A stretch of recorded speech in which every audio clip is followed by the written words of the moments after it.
J'ai vu il y a pas longtemps une vidéo qui avait un titre tout à fait intéressant. Ça s'appelait La peur de l'éveil. Une vidéo de José Leroy que Xavier connaît. La peur de l'éveil. Et ça, j'ai trouvé que c'était pas mal. Parce que plutôt que de nous dire, ah oui, le bonheur de l'éveil, les promesses de l'éveil, ou éveil, c'est la renaissance, et toutes sortes de choses attrayantes, là, ça pointait vers ce qui peut légitimement effrayer à l'idée de s'éveiller, à l'idée qu'il y ait un éveil. Et j'ai trouvé ça très, très juste, car il y a vraiment de quoi flipper, en fait. Tant qu'on est,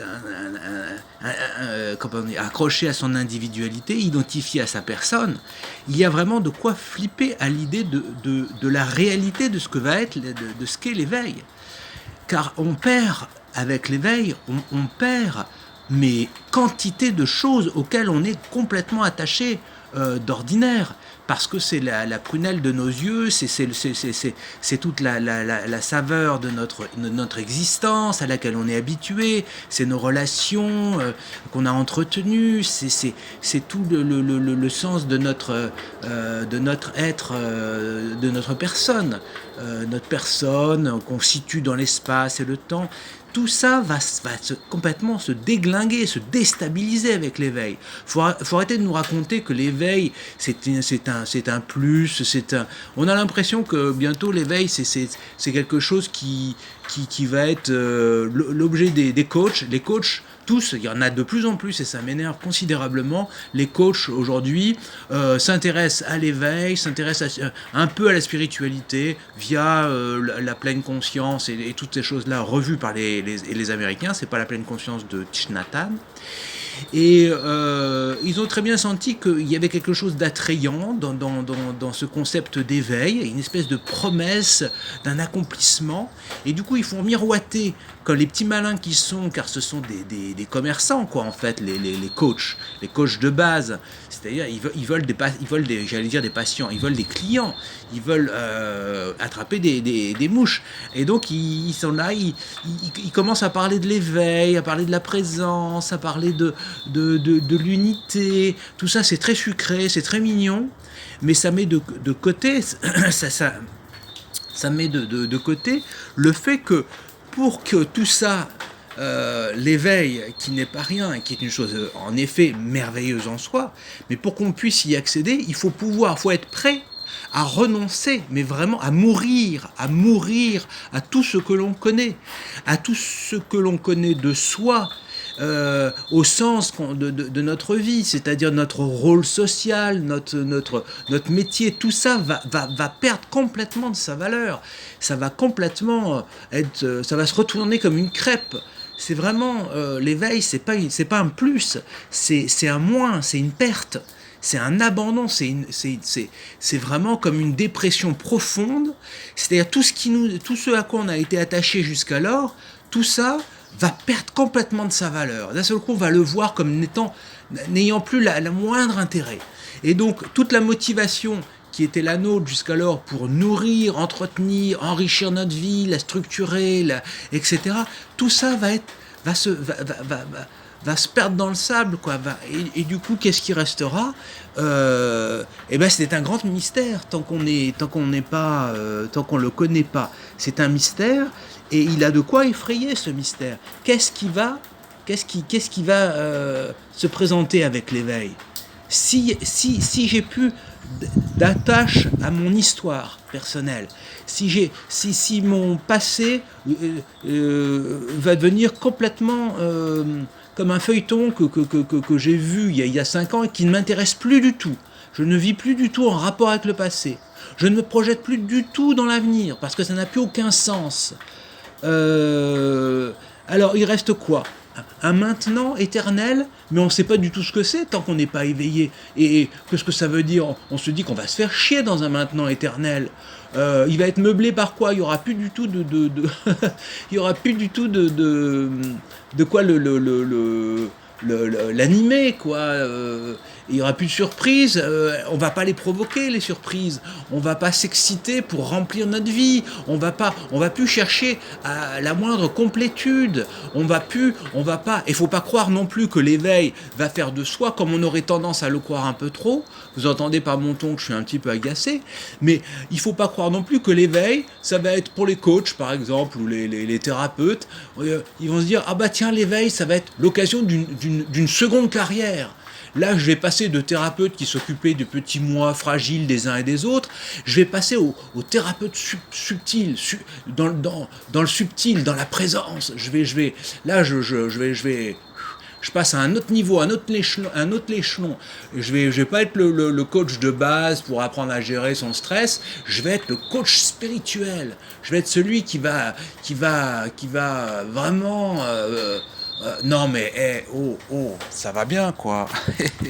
Non mais il y a de quoi flipper avec l'éveil, parce que l'éveil c'est une mort, et il n'y a aucune promesse que ça soit autre chose qu'une mort, une première mort à soi, mort à son histoire, tout ça disparaît quoi, c'est une perte.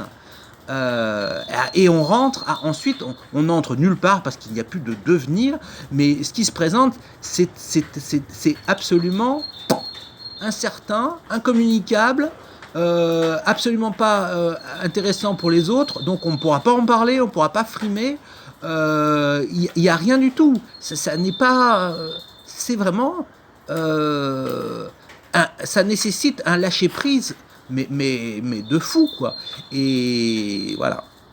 Et moi je pense que l'éveil, faut arrêter la démagogie. L'éveil, c'est pas quelque chose à proposer à tout un chacun. Il y en a qui présentent ça, l'éveil, comme étant la maturité qui nous attend dans une ère nouvelle où on sera enfin des individus complets. On aura compris que l'ego c'était une espèce de petite bulle dans laquelle il était idiot de s'enfermer, et que l'éveil c'était une maturité, c'était une façon de devenir vraiment adulte. On devient éveillé. Mais mon cul, oui, mais mon cul, ça sera jamais ça. Faut surtout pas que ça le soit, parce que ça sera pas un éveil, ça sera pas l'éveil dont on parle là. Ça sera une espèce d'ouverture à des concepts New Age ou à des concepts cool, comme la présence, comme le lâcher prise, l'accueil inconditionnel des émotions, tous ces machins. Ça, c'est l'attrait qu'on nous présente de l'éveil, mais c'est pas la réalité de l'éveil. L'éveil n'a rien à voir avec tous ces trucs de coach là. Oh. Alors peut-être qu'après cet événement, cette catastrophe, cet holocauste, comme disait je sais plus qui, Stéphane Jourdain, de l'éveil, après cette crise majeure, cette implosion de tout notre univers, de tous nos repères, peut-être oui, que après il y aura une sorte de renouveau, que le corps va se trouver habité avec une énergie qui n'est plus celle du moi, qui n'est plus celle conditionnée par les désirs qu'on a perdus. Alors peut-être qu'il y aura une sorte de grâce, mais c'est pas certain. C'est pas certain du tout. Peut-être qu'il y aura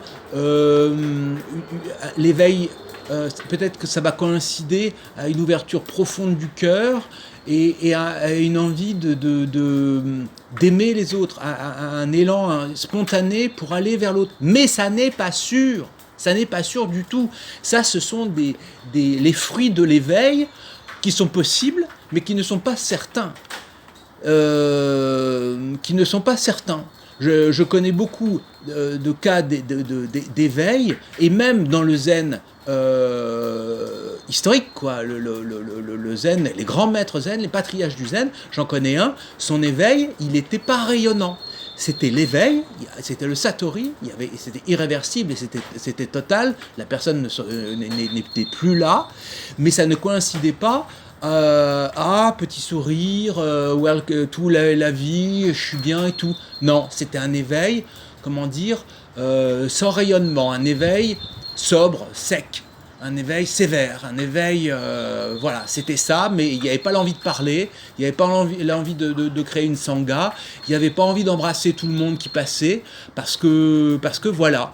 Donc c'était un éveil sans devenir, et un petit peu comme certains mystiques qui restent dans leur grotte, ou qui tout simplement retournent à leur vie de famille, mais c'est tout, quoi.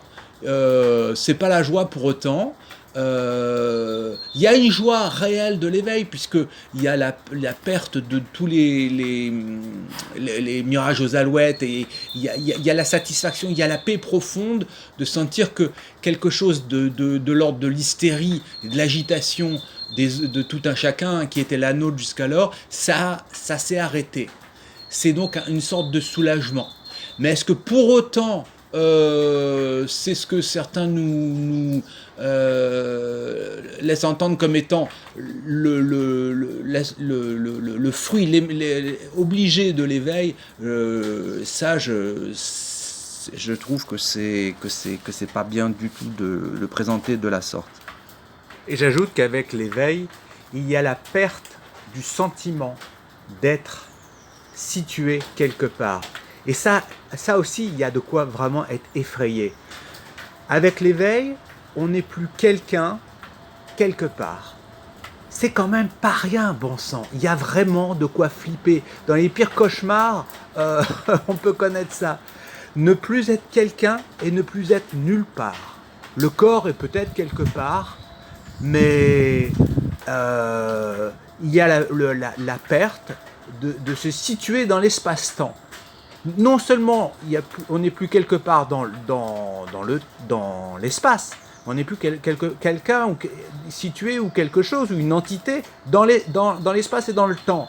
Donc, waouh, ce n'est pas rien l'éveil.